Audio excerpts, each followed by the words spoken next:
Hello, this is Andre, and it's July 14th, 2010, and on this blog I came to you to talk about Star Trek.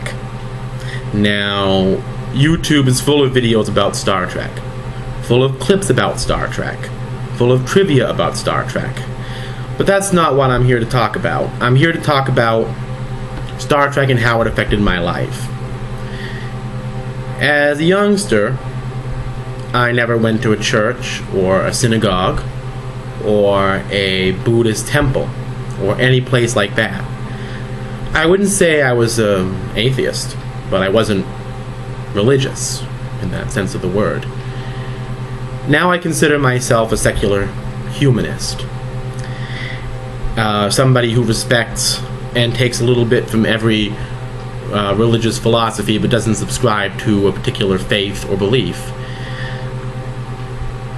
But there is one thing that came closest to my life to a spiritual allegory, as it were, and that was Star Trek. When I was 7 years old, I stayed up late enough to watch the first episode of a show called Star Trek: The Next Generation.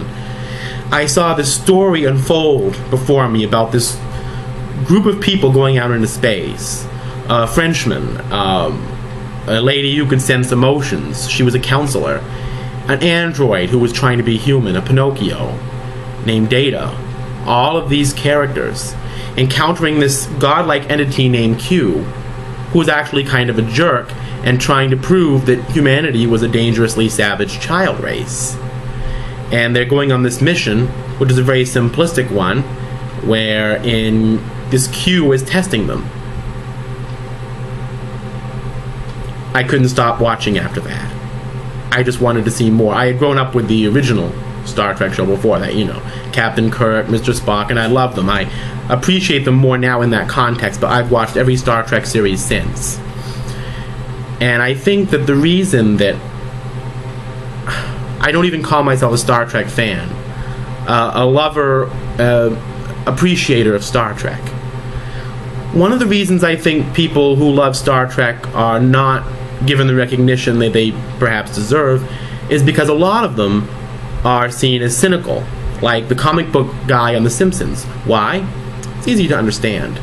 When you watch Star Trek, you know the world around you, in our time, in our real life. A man named Gene Roddenberry, who considered himself an atheist. I consider him a secular humanist like myself, but he considered himself an atheist, actually put something out there that said, in a future, humankind will not need money or possessions to survive. They will live for self-improvement. People who, in today's world, that do not have a place, artists or people who are considered eccentrics, have a life they can live. People who want to travel into space, anybody can do it. They can do anything they want to do. Earth has become something of a paradise. Even on a show like Star Trek Deep Space Nine, where that paradise is threatened for the sake of an important message, that's always the case. All you have to do is be a certain emotional type, look at that paradise on Earth, and look around you, and know that, well, yes, it's far to come, and it's just a TV show, but I wish that was around me. And it's hard not to become cynical and jaundiced by that, and just become absorbed in Star Trek trivia. What's Yeoman Man's cabin number, or whatever, like so many people do, like the stereotypical Star Trek fan. Why am I not the stereotypical Star Trek fan? Because I don't consider myself a Star Trek fan, like I said. All I do is watch the show, enjoy it, enjoy the starships, enjoy the characters, identify with them. I could go on forever mentioning specific episodes of the show that I love. But also, my favorite parts are the moral lessons that and social ideas that each show builds within them. Not just in the end as some moral to the story, but all through them. Each of them act on a moral compass that's, in fact, almost biblical, you could say. And one of the things that I appreciate about Star Trek is the guiding philosophy they call the Prime Directive. And all that really means is a philosophy, and a law in their case, that throughout history, interference in another culture, in their case usually a culture on another planet, an alien culture, can only lead to disaster. In Star Trek, we're confronted on every episode almost with a situation where a planet may be destroying themselves or their people or hurting themselves, and the crew of the Starship Enterprise or the Starship Voyager or the Defiant or whatever the name of the starship happens to be, they're stuck in a rock and a hard place. They want to interfere, but they can't. And in the end, they usually decide it was the right thing to do. And they learn a lesson about themselves and about other things too. Another idea of Star Trek that really means a lot to me, aside from, number one, the idea that Earth has become something of a paradise, two, that there's a non-interference directive in all things there, but three, that they have brought not only all of these other interstellar races into this united federation, but also that racism doesn't exist on Earth anymore. It doesn't. It's a thing of the past. In Deep Space Nine, a man named Captain Sisko mentioned racism once in reference to the past. And the reference was to a specific story. And he was told by, well, the character was told by his girlfriend on the show that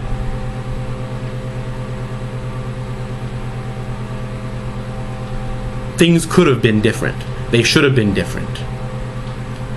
If you want to see the episode that I'm talking about, it's an episode of Deep Space Nine called Bada Bing Bada Bang. If you see it on Hulu or on television or on DVD from Netflix or whatever, you'll understand what I mean. And these are Star Trek episodes that just, say it all. They really do.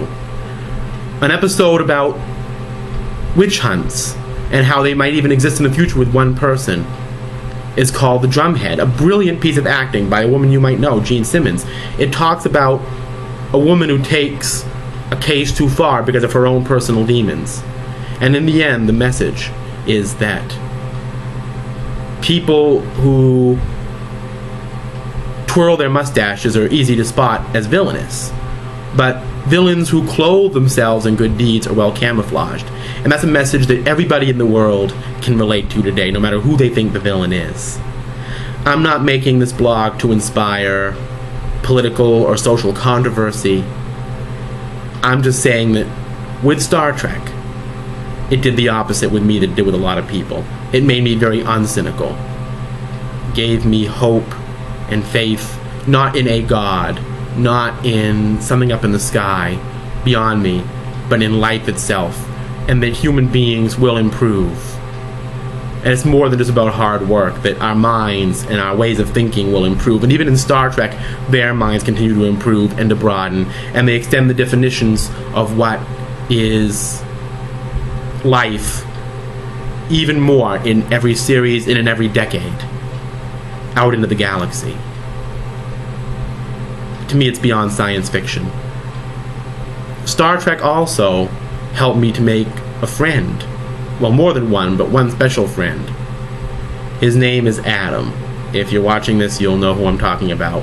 And I wanted to say that Adam is, even though we don't see each other as much anymore, and we've both had many shared and separate misfortunes in our lives that have kind of kept us apart, he is one of the best friends I've ever had in the world. Maybe the best friend I've ever had in the world.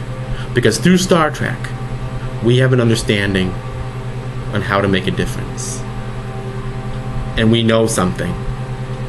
And for any of you out there who think that Star Trek is just a phenomenon for a bunch of teenagers who make weird signs or whatever, there's far more to it than that. And even if you find something else that has the same effect, it doesn't matter what it is, but that's, if you have that happen to you, if you taste that emotion, it's a sweet taste. It's a really sweet taste. And on Star Trek, that's my 2 cents. And that's my video blog, signing out.